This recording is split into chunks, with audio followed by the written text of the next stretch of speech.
Hey guys, Assalamu alaikum. This is Jannat and welcome to my channel Glunda Shop and Tech. So আজকে আমরা নতুন একটি file create করে দেখাবো আর কিভাবে ফাইল ক্রিয়েট করতে হয়, সেভ করতে হয় এগুলো আমি আগের ভিডিওতে দেখিয়ে দিয়েছি, কিন্তু আজকে থেকে আমরা আরো টোটালি আরেকবার এটি সেভ করা, ক্রিয়েট করা শিখব।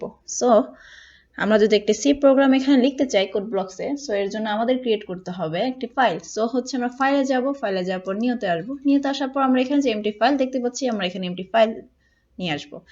এখন হচ্ছে আমাদেরকে এটি সেভ করতে হবে, আর সেভ করার জন্য আমাদেরকে অবশ্যই সি এক্সটেনশন ইউজ করতে হবে, এছাড়া কিন্তু আমাদের এই প্রোগ্রামটি সিতে কাজ করবে না। এক্সাম্পল হিসেবে যদি আমরা ধরি যে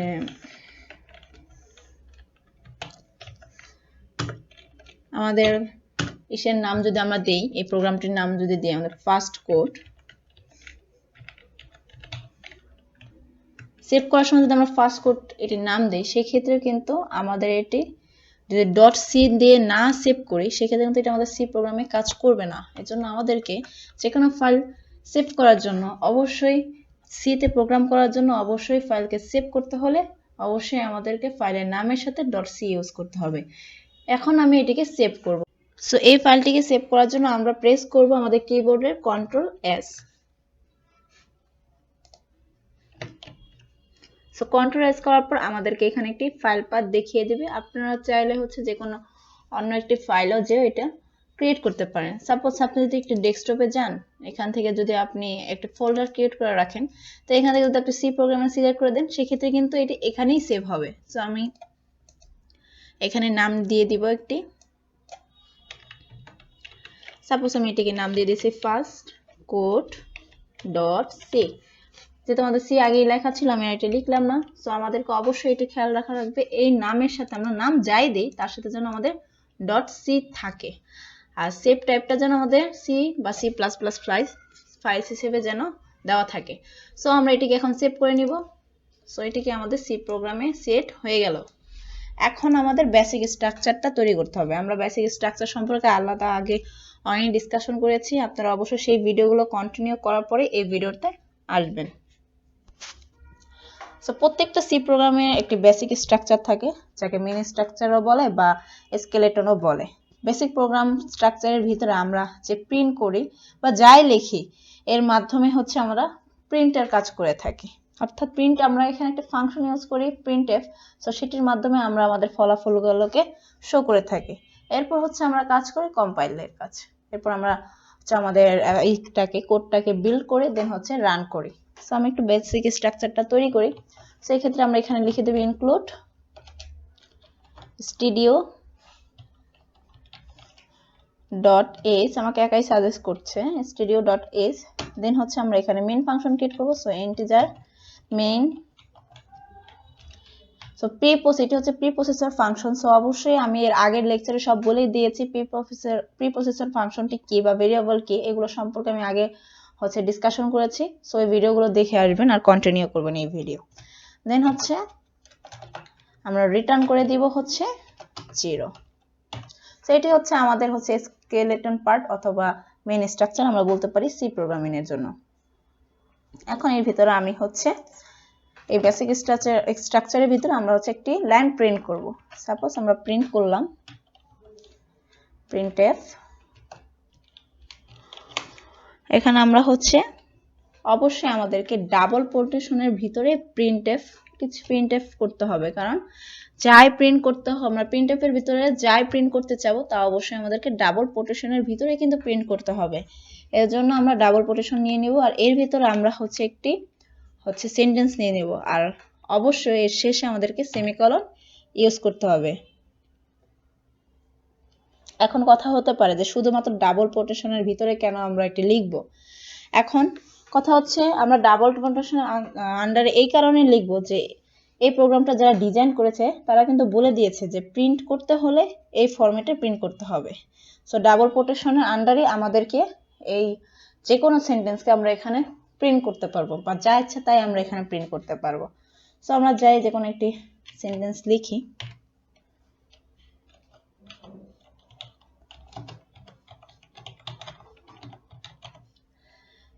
সো আমি এখানে একটি হচ্ছে সেন্টেন্স লিখে দিয়েছি। এখন আমি উপরে দেব, এটাকে আমরা কম্পাইল করব। সো এখানে আমরা দেখতে পাচ্ছি এই অপশন, এটা কি করবে, আমাদের হচ্ছে বিল্ড করবে, আমাদের এই ফাংশনটিকে বিল্ড করে এক্সিকিউট করবে। এরপর আমরা দেখতে পাচ্ছি রান অপশন, এটি রান করবে, আমাদের প্রোগ্রামকে রান করে আমাদের একটি ফলাফল দেখাবে। দেন আমরা দেখতে পাচ্ছি বিল্ড এন্ড রান। সো এটি আমাদেরকে একসাথে বিল্ড করেও দেখাবে, রান করেও দেখাবে। সো আমি এটিকে বিল্ড আর রান একসাথে প্রেস করব। সো এটাকে আমি রান করছি। এই দেখুন আমাদের ফলাফলটি দেখিয়ে দিয়েছে হেই প্রোগ্রামার্স। সো আই হোপ আপনারা বুঝতে পেরেছেন হচ্ছে বেসিক স্ট্রাকচারটা। এখন আমরা একটা কাজ করব, আমরা হচ্ছে নিউ লাইনের ব্যবহার করা শিখব। তার আগে আমরা শিখব কিভাবে কমেন্ট করতে হয়। সো কমেন্ট করার জন্য আমাদেরকে অবশ্যই ডাবল স্ল্যাশ ইউজ করতে হবে। সো আমি এখানে লিখে দিচ্ছি কমেন্ট, দেন আমি এর আগে দিয়ে দিয়েছি স্ল্যাশ। সাপোজ আমি এখানে যদি আমার নিজের নামটি লিখি জান্নাত, সো এর আগে যদি আমি স্ল্যাশ দিয়ে দিই, সাথে সাথে এটা কি হয়ে যাবে, কমেন্টে পরিণত হয়ে যাবে। সো আমি হচ্ছে চাচ্ছি প্রিন্টএফ কে আমি কমেন্টের ভিতরে রাখতে। সো আমি যদি এখন প্রিন্টএফ কে কমেন্ট করে দিই, সেক্ষেত্রে কিন্তু এটিও আমাদের কি হয়ে যাবে, কমেন্টে চলে যাবে। সো এইভাবে হচ্ছে কমেন্ট করতে হয়। এখন আমরা শিখবো যেহেতু নিউ লাইন, সো আমরা নিউ লাইনে চলে যাই। সো আমরা এখানে লিখে দিই নিউ লাইন। নিউ লাইনকে স্ল্যাশ এন দিয়ে প্রকাশ করা হয়, নিউ লাইন। সো আমরা স্ল্যাশ এন এখানে ইউজ করেছি, আমি এটাকে কেটে দিই তারপরও বোঝানোর জন্য। আমি সো কমার পর আমরা কি দিব, স্ল্যাশ এন। এখন যখনই আমি স্ল্যাশ এন এটিকে লেখার পর যখন রান দিব কোডটিকে, সাথে সাথে কিন্তু আমাদেরকে এটা কি করবে, ফলাফল দেখিয়ে দিবে। সো আমি হচ্ছে এখানে দিয়ে দিচ্ছি স্ল্যাশ এন এর পর। সো আমি এখন এটিকে বিল্ড এন্ড রানে ক্লিক করে দিব। এই দেখুন আমাদের ফলাফল দেখিয়ে দিয়েছে। এরপর কি দেখাচ্ছে আমাদের, আরেক লাইন পর নিউ লাইনে দেখাচ্ছে আমাদের প্রোগ্রামার্স। এখন আমরা শিখব যে স্ল্যাশ টির ব্যবহার। সো আমরা স্ল্যাশ টি নিয়ে নিব। স্পেস ক্রিয়েট করার জন্য আমরা কি করব, স্ল্যাশ টি ব্যবহার করব। সো আমি হচ্ছে এখানে স্ল্যাশ টি দিয়ে দিচ্ছি, আর এখানে আমরা প্রিন্টএফ দিয়ে দিচ্ছি, প্রিন্টএফ।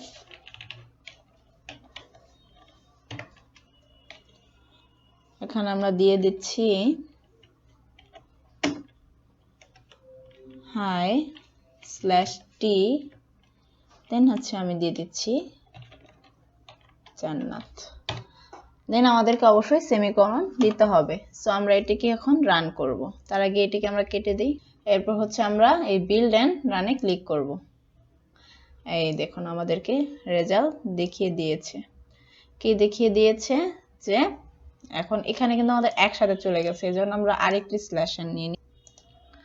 সো এটিকে আমাদের এক লাইনে দেখাচ্ছে, আমরা হচ্ছে নিউ লাইনে যেতে চাই, তার জন্য আমাদের কি ইউজ করতে হবে, স্ল্যাশ ইউজ করতে হবে, স্ল্যাশ এন ইউজ করতে হবে। সো আমরা হাইয়ের আগে স্ল্যাশ এন ইউজ করব।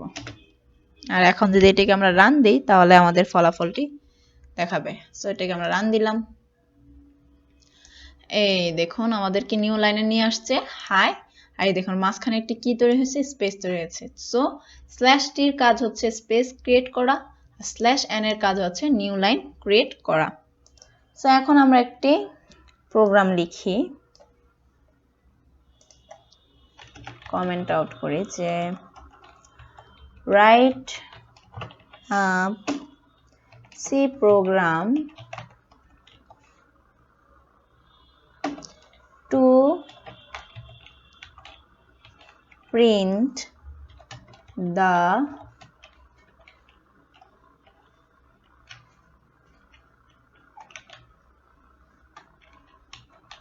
following output.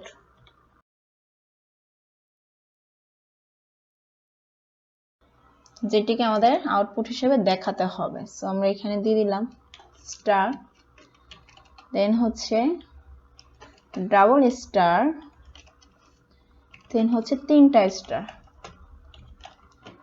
আই হোপ আপনারা এই প্রোগ্রামটা পারবেন, আমি আশা করি। এটি খুবই ইজি। একটু কমেন্ট ছাড়া দেখাচ্ছি ব্ল্যাক করে।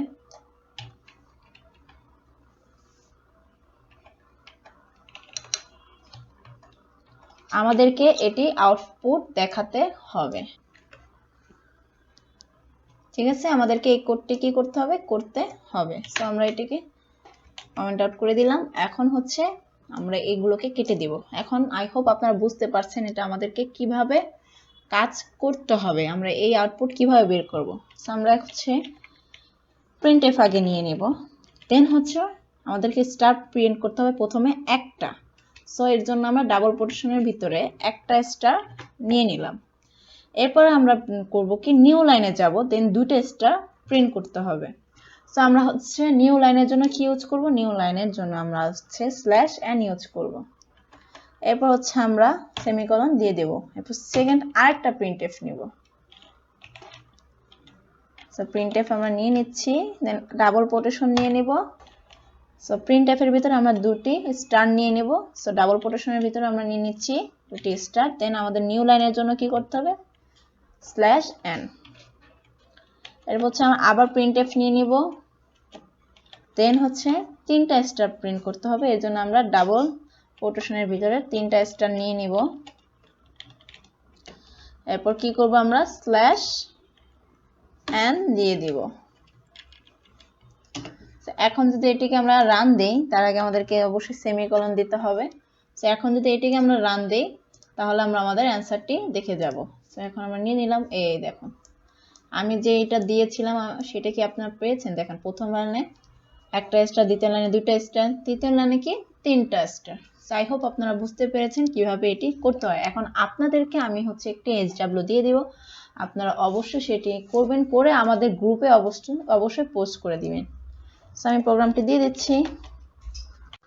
সো আমি হচ্ছে এই কোডটি আপনাদেরকে করতে দিলাম। আপনারা একটা নেম আর একটি হচ্ছে এজ পেস্ট করবেন, আর এটা আমাদেরকে আউটপুট হিসেবে দেখাবেন। আর এই কোডটি করার পর অবশ্যই আমাদের হচ্ছে ফেসবুক গ্রুপে পোস্ট করে দেবেন, আর আমাদের ফেসবুক গ্রুপের লিঙ্ক পেয়ে যাবেন আমাদের এই ভিডিও ডিসক্রিপশনে। সো আজকের ভিডিও এই পর্যন্ত, ধন্যবাদ সবাইকে।